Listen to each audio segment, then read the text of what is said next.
एकता को अपना आप एक औरत की तरह नहीं, एक सड़क की तरह लगा। सड़क जो हमेशा एक ही जगह पर रहती है, पर फिर भी हमेशा कहीं से आती है, हमेशा कहीं जाती है। एकता की मन की हालत भी एक ही जगह पर थी, पर वह हालत इंसान की उस तवारीख की तरह से आ रही लगती थी जो आज तक लिखी गई है, और उस तवारीख की तरफ जा रही लगती थी जो आज तक नहीं लिखी गई। और एकता के मन का एक हिस्सा वो था जो हमेशा के लिए कुंवारा रह गया था, और एक हिस्सा वो था जो हमेशा के लिए ब्याहा गया था। कुंवारा क्यों रह गया था और ब्याहा किसके साथ गया था, एकता को पता नहीं। पिछले कई सालों से उसे यह पता लग रहा था, पर आज रतलाम स्टेशन के प्लेटफार्म पर खड़े होकर उसे यह पता बहुत प्रत्यक्ष सा लगा। महू से बंबई जाते हुए और बंबई से महू आते हुए उसे हमेशा रतलाम पहुंचकर गाड़ी बदलनी होती थी। गाड़ी बदलने के लिए वह हमेशा इस प्लेटफार्म पर बैठती थी, और प्लेटफार्म के पास बने हुए एक छोटे से होटल में वह हमेशा कॉफी का प्याला पीती थी। आज जब वह कॉफी का एक प्याला पीने के लिए होटल में गई, तो जो नया वेरा उसके लिए कॉफी का प्याला लेकर आ रहा था, उसके हाथ से प्याला पकड़कर पुराने वेरे ने कहा, इनके लिए तो कॉफी मैं ही बना कर लाऊंगा, और कोई नहीं ले जा सकता। नए बैरे को शायद एकता की अमीर दिखती शक्ल से आम से ज्यादा टिप मिलने की आस थी। वह पुराने बैरे से झगड़ पड़ा था, और पुराने बैरे ने रोब से उसे जवाब दिया था, यह इतनी सी बच्ची थी, तब से मैं इसे कॉफी का प्याला बनाकर देता आया हूँ। अब तू कौन होता है, कल का छोकरा। एकता ने देखा बैरे की उम्र ढल चुकी थी। वक्त ने मुश्किल से 10 बरस गुजारे थे, पर एकता एक अल्हड़ लड़की से भर जवान औरत हो गई थी, और बैरा एक अधेड़ आदमी से अच्छा बुजुर्ग हो गया था। एकता ने एक गहरी सांस लिया। इस बैरे का उसे नाम नहीं पता था, सिर्फ पहचान थी, और यह पहचान बैरे की तरफ से सिर्फ इस बात से जुड़ी हुई थी कि उसने एकता को इस रतलाम स्टेशन से जितनी बार भी गाड़ी बदलते देखा था, उतनी बार ही उसे कॉफी पिलाई थी, और एकता की तरह से इस बात से जुड़ी हुई थी कि उसने जितनी बार भी इस राह का सफर किया, क्यों किया था, यह क्यों आज एकता के मन में बहुत बड़ा और बहुत गाढ़ा होकर उसे दिख रहा था। एकता कॉफी पीकर और गाड़ी बदलकर जब महू पहुंची, तो उसका भाई उसे स्टेशन पर लेने नहीं आया था, पर घर जाकर और अपने भाई से मिलकर एकता को यह लगा कि उसे एकता के आने का इंतजार था। वैसे एकता ने न उसे अपने आने के बारे में लिखा था, और न ही उसने यह कहा था कि इस गाड़ी या इस गाड़ी से उसे एकता के आने की उम्मीद थी। भाई ने कुछ नहीं पूछा। एकता को जितने भी लोग जानते हैं, वह एकता को कुछ नहीं पूछते, क्योंकि एकता के होठों पर आया हुआ जवाब हमेशा उसके होठों की खुशबू की तरह होता है। खुशबू सांसों में उतारी जा सकती है, पकड़ी नहीं जा सकती।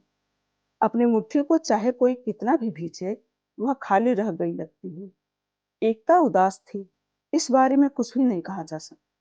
बहुत खूबसूरत औरतों का रूप उड़ती हुई धूल की तरह होता है, जो देखने वाले की नजर पड़ जाता है, या खुश्क मिट्टी की तरह होता है जिसकी दरारों में देखने वाले की नजर पड़ जाती है। पर एकता का रूप शुरू से ही चिकनी मिट्टी की तरह था। देखने वालों की नजर उस पर से फिसल जाती थी, नजर उसको नहीं हिलाती थी, खुद ही हिलकर परे हो जाती थी। एकता की खामोशी और हंसी में भी हर खूबसूरत औरत की खामोशी और हंसी से एक अजीब फर्क था। उसकी खामोशी उसकी गहराई का ऐसा खौफ देती हुई लगती थी कि दूसरा कोई उसमें झांकने या उतरने की हिम्मत नहीं करता था।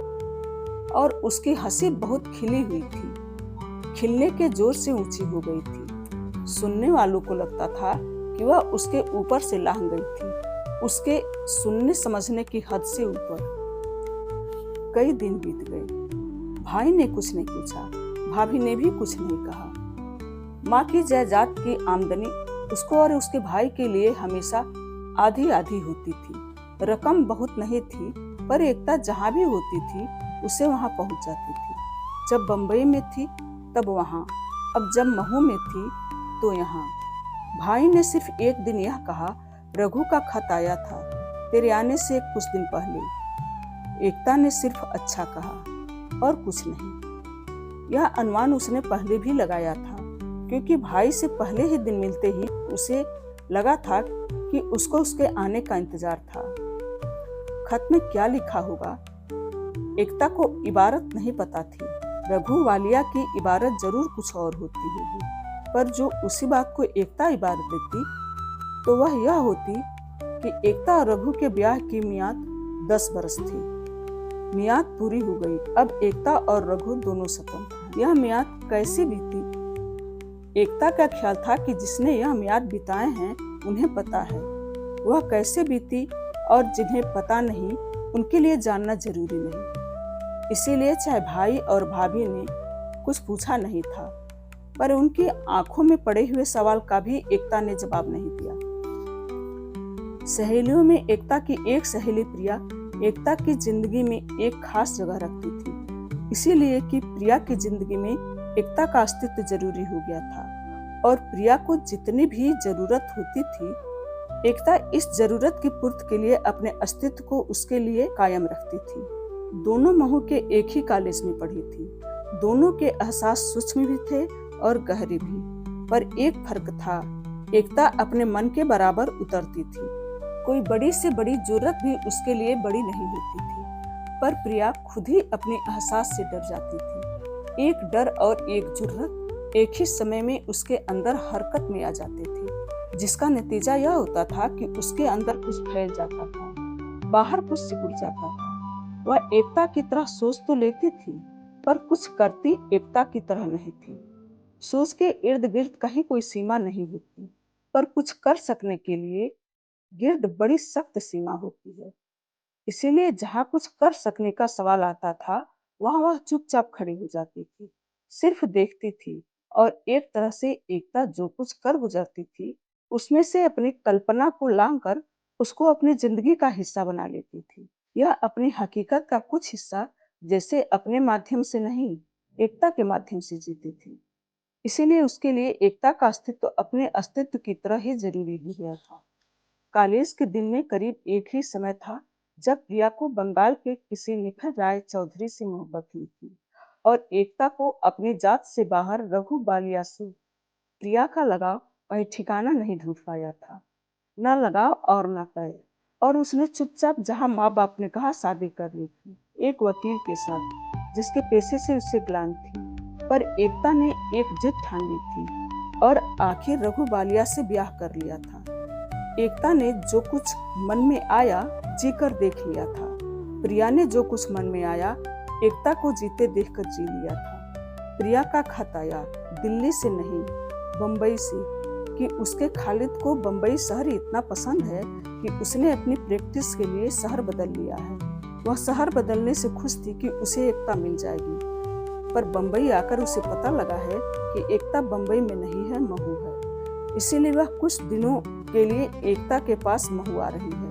खत में सिर्फ प्रिया के आने की खबर थी और कुछ नहीं था, पर एकता समझ सकती थी कि बम्बई आकर जब उसने एकता का पता किया होगा तो इस पते में जो उसने बहुत कुछ ना भी जाना होगा तो भी कुछ जरूर जाना होगा। प्रिया जब महू आई माँ बाप के घर थी, पर आई सिर्फ एकता से मिलने के लिए थी। एकता को देखकर उसे लगा कि एकता के बारे में जो कुछ भी उसने सुना था जरूर गलत सुना था। एकता की आंखें उसी तरह चमक रही थी, आंखें जिनके बारे में प्रिया कहा करती थी एक ही your eyes are too much alive. Ekta उसी तरह हंसती रही थी जिस तरह की उसकी मुक्त हंसी को देखकर एक बार प्रिया की नौकरानी ने अपनी कांगड़ी बोली में कहा था, तीजो पता नहीं बीबी जी ए हासा कुट्ठू ते आ दिया है। और जब प्रिया एकता के पास अकेले में बैठी तो उसने पूछा, इक्की तूने बम्बई कब चलना है? एकता हंसती, चली जाऊंगी जब जी करेगा, और मेरी जी का तुझे पता है, करे तो अभी कर जावे, ना करे तो कभी ना करे। एकता जो किसी को कुछ पूछने की जरूरत नहीं देती थी, और जो देती थी तो उसे पता नहीं लगने देती थी। प्रिया को जरूरत भी देती थी और चाह भी। रघु का खत आता है, नहीं पगली, बम्बई जैसे शहर में जवान जहान मर्द को इतने दिन अकेले नहीं छोड़ना चाहिए। मेरी माँ जीती होती तो वह भी यही कहती। एकता हंसती गई। हंसी कई बार उसे आती नहीं थी, छिड़ती थी, हंसी भी और रुलाई भी। न उसे घुटी घुटी हंसी पसंद थी और न घुटी घुटी रुलाई। एकता में कुछ अछूता था जिस पर न किसी का साथ का असर पड़ता था और न किसी सभ्यता का। प्रिया कई बार इस बात को इस तरह कहती थी, कि तेरे में कुछ आदिवासियों जैसा है, प्रिमिटिव। वैसे एकता के इसी कुछ से प्रिया को इश्क था। उस रात प्रिया एकता के पास रही। 3/4 रात उसी के बिस्तर पर बैठी रही। रात ने जी खुलकर आसमान पर तारे बिछा रखे थे। प्रिया ने जो कुछ भी पूछा एकता ने जी खुलकर उसे बता दिया। कि तूने बहुत मुसीबत झेली थी रघु से ब्याह करने की, तोड़ने के लिए भी उतने ही झेली है, एक तरह से उससे ज्यादा, क्योंकि वक्त की लंबाई का फर्क है। उसे पाने के लिए 2 बरस लगाए, तोड़ने के लिए भी उतने ही झेली है, एक तरह से ज्यादा। प्रिया को शायद अपना आप कुछ बहुत याद आया। वह हिरसकर कहने लगी, अच्छा 10 वर्ष ही सही, पर तूने 10 बरस जीकर तो देख लिया उसके साथ जिसे चाहा था। प्रिया 10 वर्ष में जी नहीं जीने की कोशिश करती रही। रघु से ना भी ब्याह करती तो कोशिश फिर भी करते रहना था। ब्याह से कोई फर्क नहीं पड़ा। अगर कोई तुझे जानता है तो मैं कह सकती हूँ कि मैं तुझे सबसे ज्यादा जानती हूँ, पर मुझे यह भी पता है कि कभी कभी मैं तुझे बिल्कुल नहीं जानती। इसमें न जानने वाली बात नहीं प्रिया। लोग पहले किसी से मिलते हैं फिर ब्याह करते हैं, पर मुझे ऐसा लगता है रघु को मैं बाद में मिली थी, पर मेरे मन का एक हिस्सा पहले ही ब्याह हुआ था। यह मुझे तूने पहले कभी नहीं बताया, मुझे खुद भी पता नहीं था। मैं तुझे जब भी कहती थी कि रघु से तुझे हरी बहुत ज्यादा प्यार करता था, पर मैं रघु को प्यार करती थी। तुझे मिस्टर सेन याद है कि नहीं? वह हमसे उम्र में बड़ा था, इसीलिए हम उसे हमेशा मिस्टर सेन कहकर बुलाया करती थी। याद है? तेरे लिए वह बिल्कुल दीवाना हो गया था। तब तेरे पापा जी जीते थे। उसने तेरे पापा जी से मिलकर बड़ी मिन्नत से कहा था कि वह तेरे साथ ब्याह करना चाहता था। मैं पापा जी के सामने उसकी नकल उतारा करती थी। बहुत छोटी थी, वह अपने से बहुत बड़ा लगता था, समझ नहीं सकती थी। इस कहानी का शेष हिस्सा अगली वीडियो में। धन्यवाद।